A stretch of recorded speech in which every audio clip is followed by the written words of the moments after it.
back to the Back Porch Podcast. We got a very special guest on here today. Appreciate y'all for tuning in. I'm gonna let her introduce herself and we'll go from there. Hello, I'm Allison. I'm from Ecuador. I was born and raised in Ecuador. I lived in California. I'm a military member, and yeah, that's all. Okay. So you said you was born and raised. How long did you stay in Ecuador before going to the United States? I was born and raised until I was 15, and then I moved to California. As soon as I hit 15, I was in high school for a little bit. Mm-hmm. After I graduated, I decided to join the military, and that's when I joined. 4 years ago. That was 4 years. So you came straight from high school to the military. Mm-hmm. Okay. How was it growing up in how do I say it? Ecuador. Ecuador. Teach me how to say it the way, so I don't mess it up. It's okay. Actually, it's a third world country, so it has danger and all that over there. But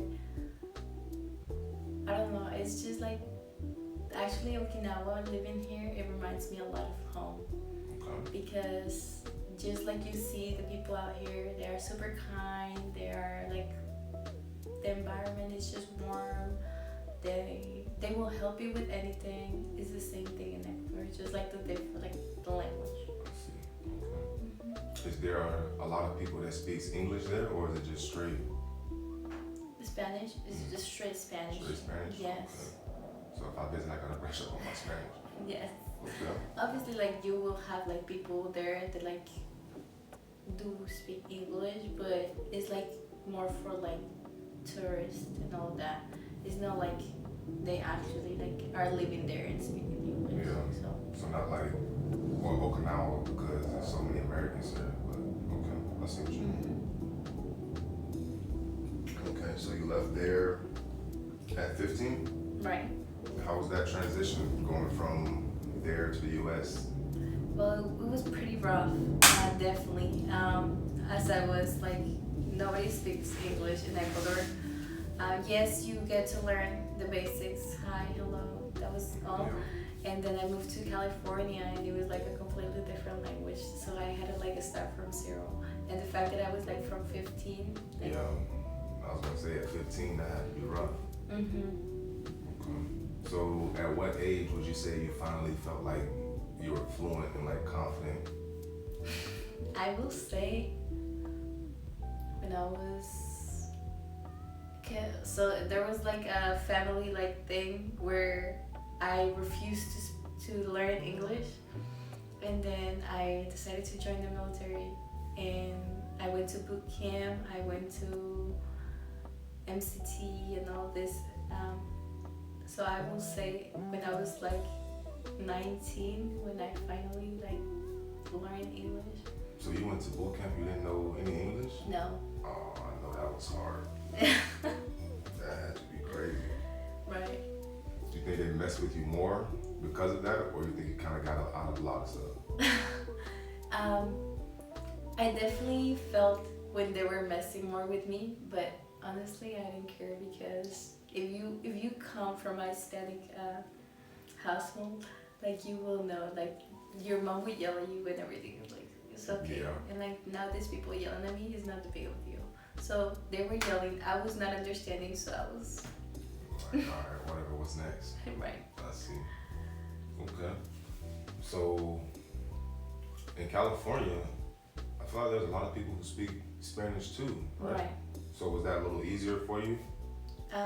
Moving from Ecuador to California, yes, and that's when I decided to I don't need English. Yeah. I don't need English. Yeah. And but it was good. California was good too for me.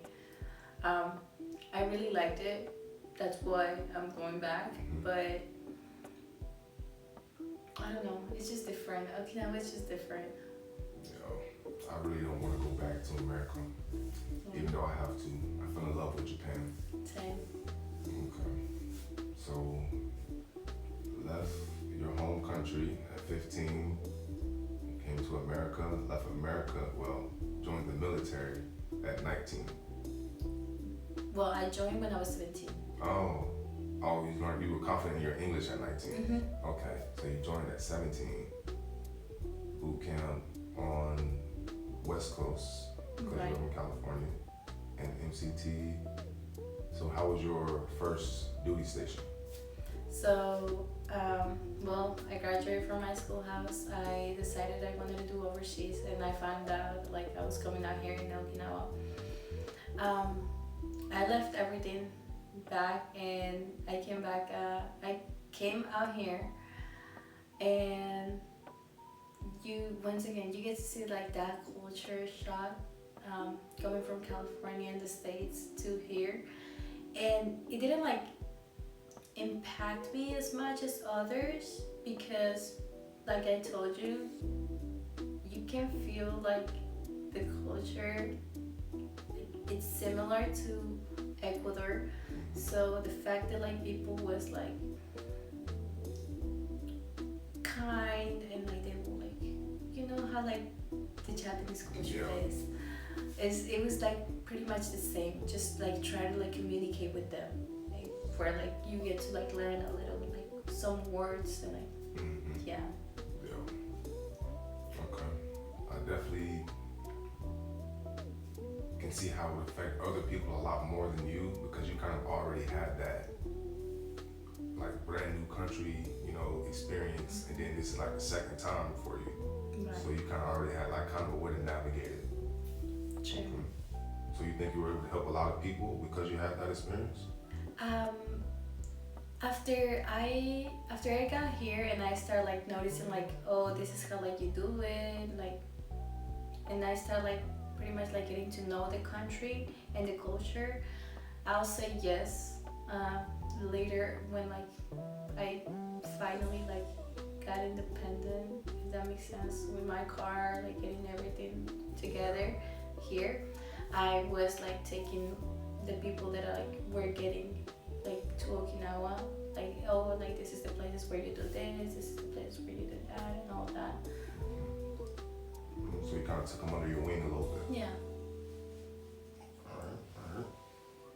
So I didn't know that Okinawa was your very first duty station. Mm-hmm. Wow, so you've been here the entire time. Right. How was that, being away from family? Like, was it hard? Did you visit a lot? I will say I'm not very close to family back in the States, so the fact that I came out here and when like Oki just like welcomed me like super warm and everything, I just fell in love. So I visit the state. I've been here almost 4 years, and I visited the States once. And I was supposed to go and leave for like 30 days. I had to change my flights when I hit like 15 days, and I was like, I can't. I need to go back to Oki. Yeah, I know what you mean. I did the same. I didn't change my flights. I wish I would have, but after I was there for like a week and a half, I was like, all right, I'm ready to go back now. Right. Do you have a large family, or is it just like you're a single child, or? I have a brother, but obviously he's 29, I believe, and he has his life. My mom has her life. My dad has his life. So nobody's really. Mm-hmm. That's good. Nobody's really into like each other's life. There's benefits to that independency. You said you had your own car. Okay, that's a question I do have. Driving. Were you driving in the States, or was this your first place driving? This was my first place driving. Man, you're the second person that I've met that that's the case for. Really? Yeah, that's rare. So when you go back to the States, your driver's probably gonna be ass. Honestly, I did win on leave, like I told you, and I took my license. I got my license. I took my test and everything. And I will say, driving out here is kind of crazy, but driving in California is even crazier. Yes. So. Yes, it's crazy here, mainly because of the Japanese drivers. Like they're so safe that it's dangerous. Right. Like they're so safe to where they don't even look left and right. They just drive because they know other people are going to stop for them. Mm-hmm. But with us, we're so used to looking, double checking. If a car's coming, I'm going to wait for that car to pass and then go. They just go. Right. And they're slow. Mm-hmm. Like, but yeah, in the States it's way faster pace. Like, I think the average speed on the highway in the States is like 80 miles an hour or 70 miles an hour. Mm-hmm. I think here it's like 60. It's like the fastest you can go. Right. So, yeah, good luck. Definitely be careful driving over there. Yeah, we'll see. Okay. So, I feel like you have like a very different experience from a lot of people that are, you know, kind of in our environment, in our circle. Like, can you tell me the experiences that you had, like any memorable experiences? I'll say,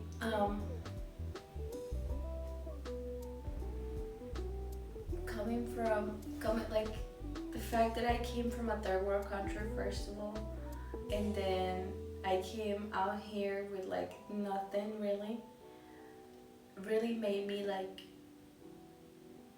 really change my perspective on things. And there's like a lot of other people that I've met like don't really like see like the same perspective as me because of that, because I got to understand how a third world country works. I got to don't have anything and coming out here and like getting like starting from zero pretty much. That's what like other people like don't really get to experience, and I feel like I did grow like a lot on like my maturity because of that. Coming from a third world country to the U.S., is there anything that you think they take for granted in comparison? In the U.S.? I will say I'll give you like different perspectives. For example, in Ecuador, like health, like it's so hard for you to like be seen on a hospital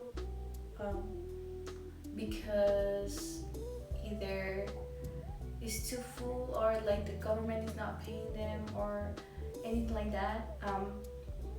So the fact like you go to the States and like you are sick and you just go to the hospital and like they like you know they attend you right away. It's like it's crazy. As well as like what else can I do? I will say it's definitely more safe than a third world country, the States, or at least from my experience. Yeah.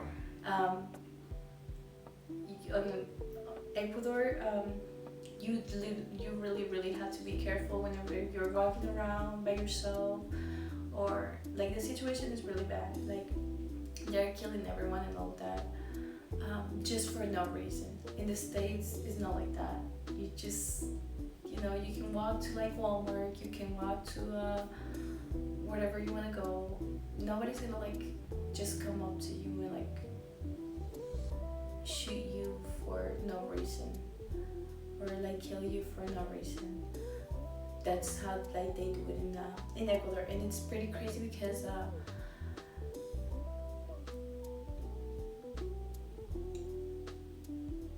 it's what's the word? You know when like they'll be taking videos of like how like they kill people and like how they torture them. Yeah. And they'll be like just posting it around and like things like that. You will not see it in the States. Yeah. So would you recommend for tourists to go, or is that something that you just let them know like, yeah, it's not gonna work? They definitely can go if you know where you're going. Obviously, like I will say, like if tourists like are trying to go to Ecuador, they need to like first like know where they're going, know who they are going with. But it's like like I told you, it's like a peaceful like place. If like you don't mess around with nobody, they are not gonna mess around with you. If you don't call the attention to, they are like not even gonna like see you. What I mean by that is like obviously like you don't have to be walking with your phone like all around like, because if so they are gonna like steal from you. But yeah, but like the play like Ecuador in general for tourists is like beautiful. Okay. So I don't know that much about Ecuador. Is it like a tropical, like a lot of beaches, or is it more like forests? Well, Ecuador is called the country of the four worlds. Okay. Yeah. So we have the Galapagos Islands, which is like or pretty much or small Hawaii. Okay. Then you have the coast. Then you have the mountains, and then you have the forest, the jungle. So you have everything. I see. That's how like they call it. Like so. Really, like you can like be in the coast and you can like drive 8 hours and you're in the jungle in the middle of like nowhere, like eating with monkeys and everything. Like it's so funny. That's crazy. Yeah. Okay. Yeah, because I'm from Florida, so my first time ever seeing a mountain was when I came here. So like we've never seen mountains, never seen snow until I was 25. So like Florida is just like the beach, like tropical, that's it. So being able to come from a place that has all four, that's pretty interesting. Yeah. It's funny, I just went to Osaka and I made really good friends out there, and it was just sad because I went for 4 days, but like the connection was just there, you know. And I feel the same way with like all my Japanese friends that I made out here in Oki. They are such a like kind people. They are like and they will help you with anything. They will see you and they will like get like receive you and like they're like with like open arms, you know. And that's something like I just really like enjoy, because you don't find like that many people like that in like the States, you know. Like you like, and not only even that, like you go to like get food out here, and like as soon as you get into like whatever place you're getting food from, they like like say hi or like receive you, you know. Now in the States you get that treatment that like, oh, if you want it then take it, if not then nobody cares. And that's literally like those experiences like I'm definitely gonna miss whenever like I leave to the States. Yeah, definitely. I do agree with you though. They are willing to help you so much. Like, for example, the nightlife here, for a lot of the people who are watching that don't know, is, I won't say top tier. I'm gonna say it's top tier. And the reason I feel like that is because of how safe it is. Like, I would not be comfortable going to the clubs in the States. Like, I just have to watch my back too much. Right. Somebody messing with your drink, people like fighting in the club, like gun violence. Here, it's so safe and like people are so respectful. I lost my earring in the club. They literally stopped and made an announcement. People were pulling out their phones, like searching on the ground, trying to help me find this little tiny earring. And I'm like, all right, guys, like I appreciate it, but you guys aren't gonna find that. Like, it's just gone. They actually didn't stop until they found it, like 20 minutes straight. And the club is just like filled with people. And I'm like, wow, like that let me know like I am not in America. Like in America, that would never happen. Right. It would have just been like, all right, yeah. So True. they're very helpful. What about the language barrier? Was that something that was hard for you?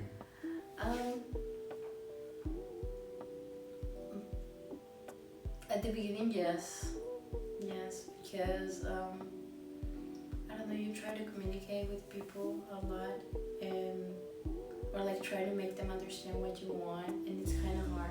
But you know, like it's 2025, you can like just pull your phone and help it. So I will say like whenever I just don't like know how to communicate with like them, I'll just pull up my phone. But there's a lot of like Japanese people out here that know how to speak English, but like it's surprising like how fluent they are. And not only that, Spanish too. Like Really? I met a lot of like Japanese people who like speak Spanish, and believe it or not, like Japanese and Spanish are very similar whenever you're pronunciating the words. So I understand why like they go to like learn more Spanish, and it's easier for them to learn Spanish. But it's that's how like I got along with like with Japanese people, like either English or Spanish. Okay. It's pretty cool. You caught me by surprise. I never heard anybody speak Spanish, like any Japanese person speak Spanish before. Like I was actually surprised the first time too. On my car, I have my Ecuadorian flag hanging, and I was at McDonald's. I was ordering, and I hear somebody like saying like "Good afternoon" in Spanish to me, and I turn around. It was a Japanese person, and I was like, "Oh, good afternoon!" Like, and he was like, "Oh, where are you from?" I was like, "Oh, I'm from Ecuador." And he was like, "Oh, I recognize the flag." And I was like, "How do you know it's Spanish?" And he's like, "Oh, I lived in Argentina." And I was like, "Oh, that's crazy." Like that was the first person I ever met like that knew how to speak Spanish. And then like little by little, like I started meeting like more people that like knew even more Spanish, and it was like just crazy to me. That's impressive. Alright, hey, you guys heard that, so I know a lot of us speak Spanish in America, especially in Miami and Florida. You guys are good. Come on out. Alright guys, welcome back. Let's go quick break. Now, this portion of the podcast, this is really up to you. Like, what do you want to tell the people? What should the people know about you? Well, actually before you text me, I was really thinking about getting into like the social media thing, and for me it's always science. So I was talking to my friend. I was like, should I start like getting into like, you know, the platforms and all that, like TikTok, maybe later podcasts and all that. She was like, you should do it. And I was like, I don't know yet. And then you texted me. I took a screenshot of this, of your text, and I sent it to my friend, and she was like, oh my God, that's definitely a sign. Yeah, definitely. So, I'm on Instagram, yes, but I'm gonna start posting a lot on TikTok. So I recently just posted my TikTok, my first TikTok. So we'll see how that goes. What else can I tell? Okay, so that's good that you mentioned that. What is the TikTok, so we can kind of let people know where to go see it? It's ALLISON.ABNAKI. Alright, you guys heard it here first. Y'all can be some of the first people to come and view the TikTok. Right. You never know, she might be at 1,000 followers before you know it. Well, it's okay. But we'll see how that goes. We'll see if like I get into all of that, because you know I'm also like trying to like have another hobby, like another job or something else. It's definitely worth it. Like the editing, it gets tedious sometimes, but if it's something that you like and you're passionate about, I'd recommend it. Okay. Definitely. Right. But the reason I even text you in the first place was because of your social media. Like I kept seeing these quotes come up, and I was like, I know this person. So I finally clicked to your page, and I saw like you post a lot of them, and they're all really good quotes. Right. What motivates you to do those? You know, I feel like I've seen the good and the bad, and I did went through like really hard experiences to the point that I lost myself, and I said no, I can't do this, especially to myself. So I decided to start reading, listening to podcasts, um, pretty much working on myself. And it worked for me pretty good. I got into that mindset of whenever I need to get things done, I will. Like I got into that mindset of like discipline, you know. And a lot of people like call me that I'm like, oh, you are very like you're very model. You motivation here, and I personally think motivation is fake. Motivation is temporary. Yes, you wake up, you feel motivated to go for a run, but the next day you're tired, you're sore, and you're like, oh, I can skip today, and then the next day, oh, I can run later. That's motivation. It's only for a little bit. Now, how I see it to achieve my goals, I get driven. Right? So I see my goal, I set my target, and I've set myself into the mindset of discipline and being driven by my goal. That's how I'm gonna achieve it. So no matter how hard it's gonna be, no matter the ups and downs, I will hit the target. So if it worked, and it worked for me, because at one point I was on a very like on the mindset of I can do it later, yes, whatever. But time doesn't wait for you. Time keeps going. So when I finally got to understand that and I set myself to that point, I started doing it with the people around me. And little by little, I started noticing how their behavior start changing too. And they will come up to me later on and, oh, like the things that you made me like do, it worked. And I was like, oh, I'm wondering why. If it worked for me, then it will work for others. And that's why I started like setting those like quotes on my Instagram and my social media, because sometimes you are on that stage of laziness where you just start scrolling, and you need that wake up call. So what I want to do was that like be that wake up call where like they are scrolling, and they get to see that and read that what I'm posting, and they're like, okay, like maybe I need to like do something right now and start working on themselves at that point, you know? Yeah, that's smart, because they're going to be scrolling anyways. You might as well give them something that's going to benefit them. Right. Okay. What would you say is the most powerful or most inspiring quote that you've come across so far? The one that I just told you. Motivation is temporary. Okay. Discipline is what is going to take you to your goal. Okay. I like it. Let me see. I think the quote that stuck with me the most, I heard one that said, success is not a destination, it's a direction. Mm. So a lot of people feel like they've reached a certain point of success and they kind of like stop. They take their foot off the gas. They're treating it like it's a destination. Right. But if you treat it like it's a direction, you'll hit a certain level of success and you'll know, okay, I'm going the right path. So I have to keep going. Right. So that's the one that stuck with me the most. I say that. I like that. Okay, so you said you recently went to mainland. Was that your first time? That was my second time. Second time? Okay. Out of those 2 times, obviously you've been in Okinawa a lot more. Which one would you say you would rather live in? Okinawa. Why is that? Because... Before you answer that, I'm sorry. Can you tell them like what the differences are? Yes. So, I will say mainland is like the pace is a little faster. A lot faster. Right.